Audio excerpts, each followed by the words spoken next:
Welcome to 2 p.m. with the Trigger. Rich Bontrager back once again to help you shine on camera, shine on stage, and elevate you and your brand authority by learning the power of media and how to best leverage it for you and your company.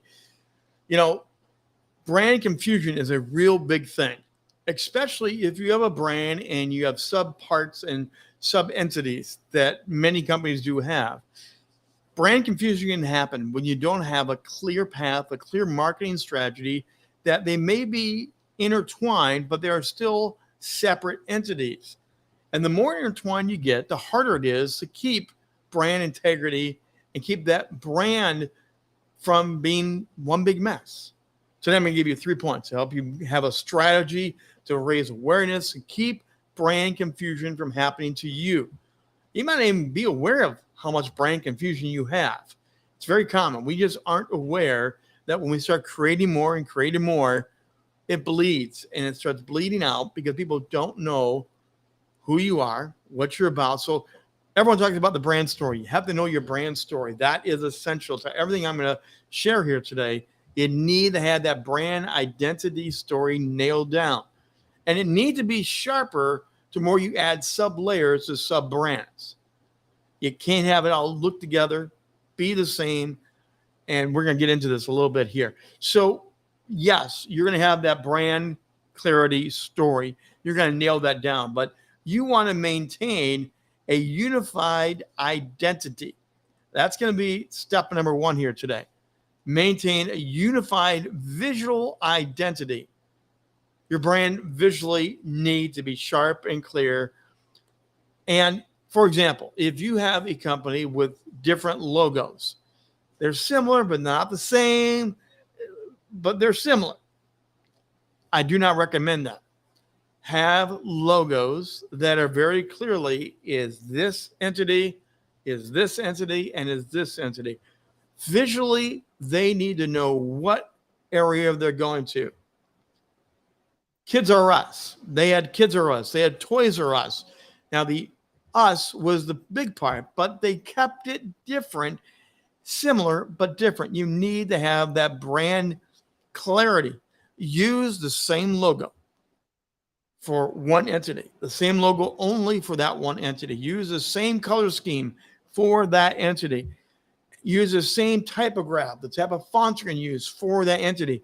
And when you have a different one, a different logo, a different font, a different typo, you need to know that they are separate entities. Your website. If you have a website that directs to another website, you need to clearly let them know, here's what one website is. And if you bridge it over with a link to check out your partner, or maybe you have a store, and the store is more of an open brand store than your main website.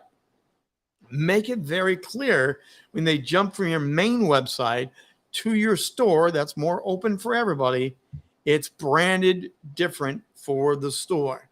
They can always go back to your main page, but you want to have this sharp and clear as possible. But uniformity helps. Rock the Stage every day at 2 p.m. I have Rock the Stage Media. I'm highlighting the media company that I run.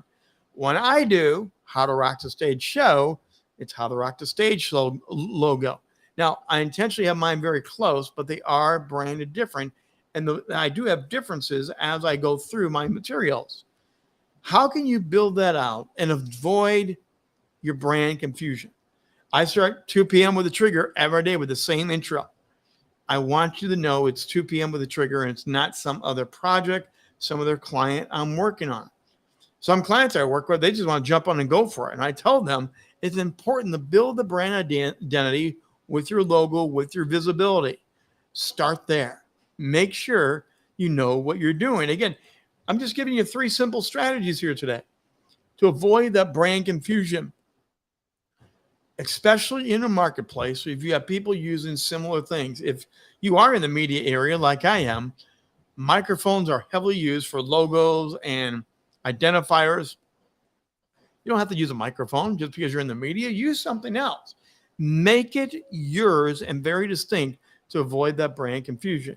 Now, the second one is going to be coordinate your messaging across the platforms. This is where you do want it to be on this area. If I'm doing Rock the Stage Media, My messaging across Rock the Stage has got to be identical. You want to have this be very clear. So again, the website language. I was just working with some people I'm consulting with right now. Website language for them is all over. It's a jumbled up mess.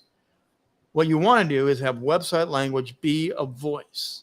What is that distinctive voice? Yes, your personality comes through on your posts. It comes through on your written blog. It comes through on your newsletter. What's the voice you want? Is it a voice of call to action? And you're challenging people to move. Make sure that is very intentional for that brand. Maybe you have a different brand that's more just educational.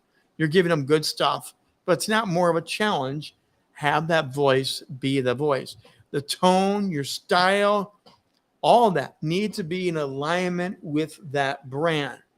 By maintaining consistency of that voice, you avoid confusion. The audience actually gets to know and recognize you the minute you begin. One way to do this is you maybe have different people work on your content. You may literally have a guy on one, a female on the other, intentionally let their voice, their personality come through, but they stay on those distinctive brands. Don't switch them. Keep them separate so the tone and the voice is unified. If you're doing something on LinkedIn and you share it over on Instagram, keep the voice the same. Now, the layout's going to look a little bit different, but the voice and the tone is going to stay the same. If you leverage YouTube the way I leverage video and you share it over on LinkedIn, well, if you're going to put a little subcaption on it, that caption needs to have the same tone of what you're like on the video. Use your personality to your advantage and make sure brand confusion doesn't happen across the different platforms that you work on. Now, the other thing is, I want to point out, it's very obvious, but you need to monitor and adapt. Social media is changing all the time. Analytics are changing all the time. YouTube just went through big changes. X, Twitter, whatever you call it, went through major changes. You need to know what's going on those platforms and how your brand fits into those changes. Be prepared to adjust the strategy. That's one of the, Facebook and Instagram are intertwined, all right? But they are separate platforms. If you're going to be on one platform and share the same material on another platform, keep it unified. Be distinctive. One way to do this when it comes to brand clarity, if you post on a regular basis, keep Tuesdays maybe for one of your brands. Keep Wednesday for one of your brands. Maybe have different days be distinctive for the different sub-brands you have to add clarity to your brand and doesn't get confused. Again, this is a never-ending thing to figure out how to have brand confusion not collide. Brand confusion can be detrimental in so many different ways. But to ensure a clear, consistent brand identity on your website, on your social media, have that amazing brand story. Keep it unified with logos and colors and brands. Be implementing these strategies and avoiding confusion.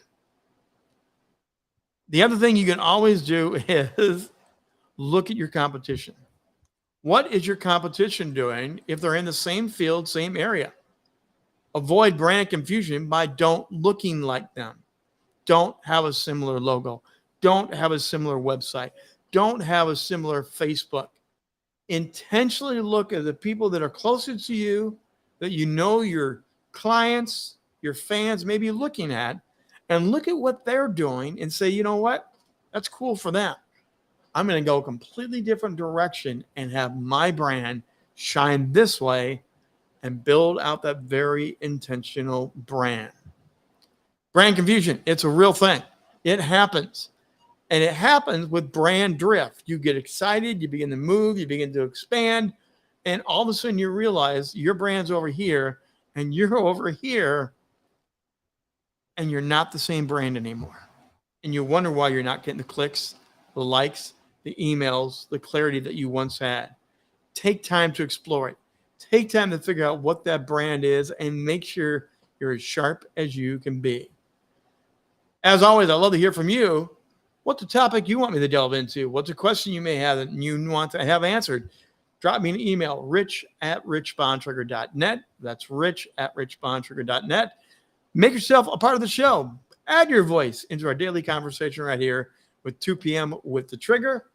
That's going to do it for today. We'll see you back here again tomorrow, 2 p.m. Eastern Time. We go live to help you shine on camera, shine on stage, and elevate you and your brand authority. We'll see you then.